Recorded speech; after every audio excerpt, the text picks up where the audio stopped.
Hi, Bob here. This video is about the major cultural influences on my life and why I've come to the decisions I have and why I'm promoting knowledge over superstition. This would be the main influence. When I first saw Bronowski and the Ascent of Man, I was in law school and very depressed about being there. After graduation, I thought about what he had said about knowledge and superstition and what I could do to further the cause of knowledge. And now my plan to do this came straight out of Asimov's Foundation books, which I'd read about 15 years earlier. More or less intuitive game theory, and Asimov himself had stated that his source was the ideal gas law, which interestingly I'm now using in the Sound and Air videos. I was only about 5 or 6 when I saw King Kong. To be understood best, you might want to look up Merian Cooper. He was an adventurous and courageous kind of guy, and the movie reflects his own life. Anyway, New York was my hometown. As shown here, it was kind of crowded, and this movie shows how to escape by sea.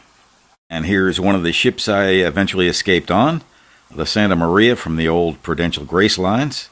She had some advanced automation for the day, and I had done my senior college project on the effects of automation.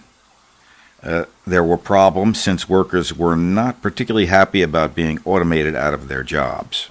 Shortly after this movie came out, we moved to the open spaces of Nassau County.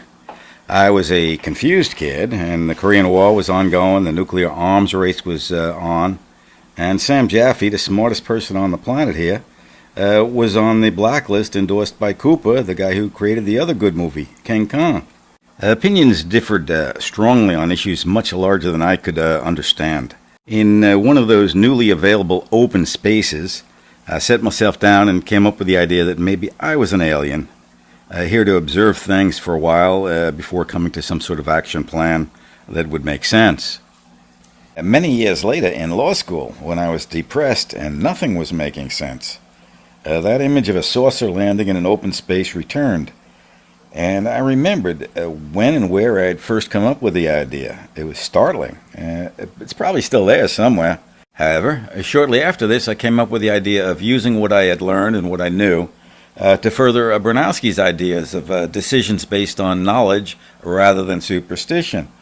And I've been working on that ever since, and I feel that I am basically just another human being these days. I haven't felt like an alien since. From the movie Them in 1954, the very clear and matter-of-fact way in which Edmund Gwynn raised the idea of extinction caught my attention even at the age of 8 years. Hydrogen bomb tests were like fireworks at New Year's. Ballistic missiles were soon going to enter the equation. It was us or them. And I was 10 when this movie came out. It starred the computer off to the right, the virtual reality machine off to the left, a really big power plant with analog gauges, and Robbie the Robot, and Anne Francis's miniskirts, and, of course, the monster from the Id. Here it is. You can see it in its more common form on the social network posts, all those flaming tweets and what have you. You can imagine what it would do with a little bit more power.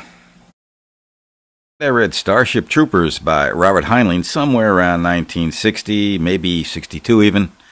It's more thoughtful than the movie, but I do like this quote from the movie, whether or not it is Heinlein. Figuring things out for yourself is practically the only real freedom anyone really has these days. It did not even occur to me not to support the Vietnam War. During the course of it, I took a course called The Economics of Defense, to see if I could understand why we were doing what we were doing. Sort of a game theoretic approach to military strategy. Very brutal stuff when numbers represent people. Yeah, along about 1970, the movie Colossus came out. It's one of the first ones, or the earliest one maybe, where a machine becomes self-aware and takes over the world. And he says, freedom is an illusion. In time you will come to regard me not only with respect and awe, but with love. Which is kind of interesting. I think Google just said the same thing at the developers conference. Anyway, I had programmed a computer by this point and had toured an IBM 360 at W.R. Grace and Company. I knew more than most, but still, not a great deal. And who does? Yeah, we may all be feeling a bit like Kasparov here.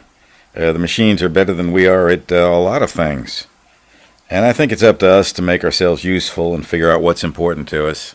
And a very difficult and important task. Few options if we don't.